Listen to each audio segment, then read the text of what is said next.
if you're on the film side of TikTok like I am, you may have seen videos going around that show what famous movies would look like if they were framed for our phones. They're kinda sick, and they all seem to have been released right after the debut of Photoshop's new generative fill tool. As the name implies, the tool allows you to generate imagery with a simple text prompt. And these videos, they're using this tool as a really technologically advanced filmmaking technique, one that's been used for over 100 years, albeit with a totally different skill set. So, will AI be the next evolution of the matte painting?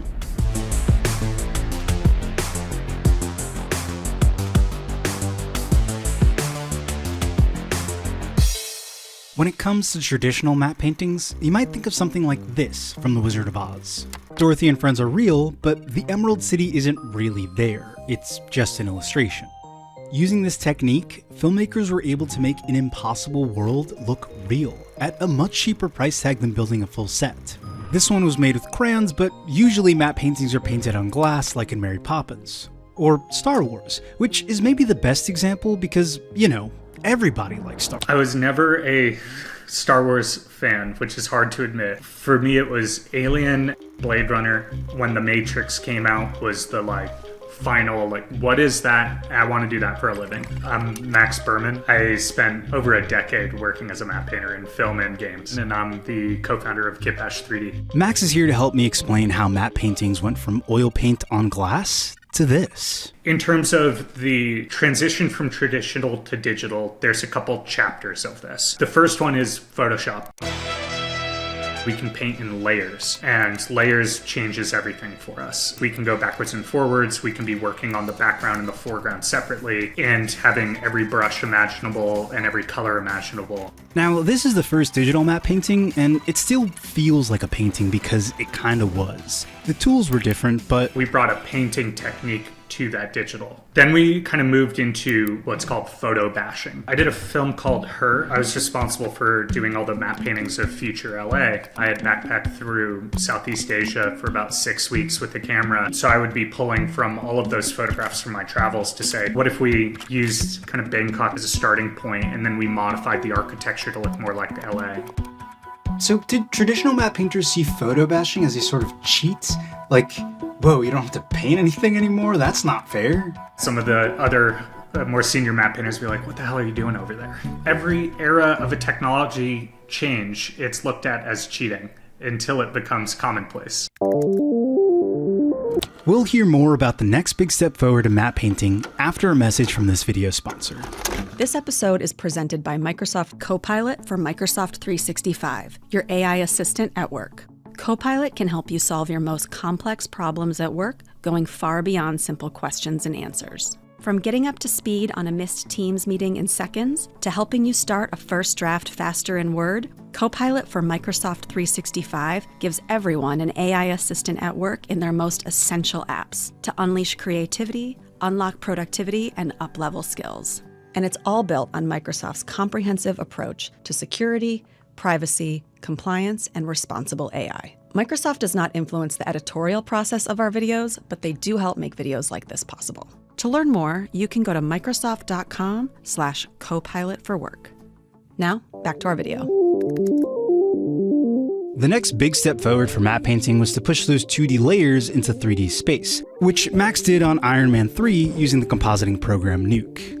For those shots, I painted a bunch of clouds and they were all on layers, and then I painted the landscape and the sky behind it. And all of that was set up as a projection so that as we moved the camera with Iron Man back, you could see the clouds moving and him getting further and further away from the shoreline. Yeah, I actually found this example really interesting because Iron Man is already being made in 3D, so why not just make the whole shot 3D? It is way cheaper and easier and more achievable to paint a photorealistic cloud than it is to do a 3D simulation of a realistic cloud, at least in that time. So for a lot of those more expansive establishing shots, bringing in a matte painter could circumvent a lot of that.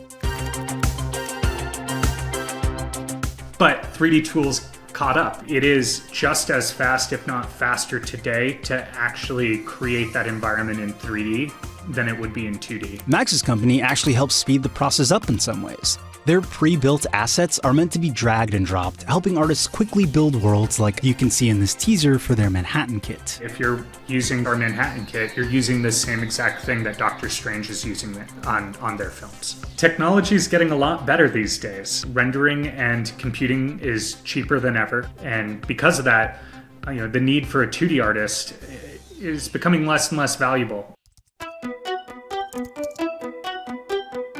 But what about a 2D artist that can make a mat in seconds?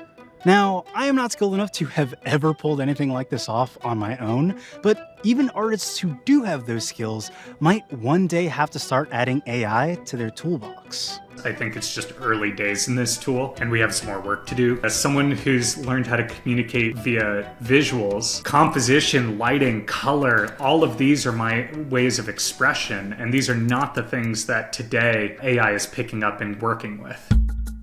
Tools like NVIDIA's AI Canvas could begin to bridge that gap, as it takes simple brushstrokes and transforms them into photorealistic images. But obviously, these tools aren't the same as a paintbrush, digital or physical, because with this, what you see is exactly what you get. With these tools, there's a gap between what you put in and what you get out of it. Getting exactly what you want ends up being an iterative process, often involving dozens of prompts, plus some paintbrush tinkering in Photoshop or another app. So right now, these tools are thriving with individual creators. But in Hollywood, I have not seen anyone or any production utilize it in production. And I think there's a couple reasons for it. One, it's not there yet. It's close and it's getting better real quick, but it's not there today. The other part of it is the legalities of, who owns the work that's being generated, who owns the data that it was trained on. Ultimately, it's going to change everything. I think we can't deny that. And ultimately, human plus computer beats human and beats computer. It is the marriage of these two in which technology's always shined.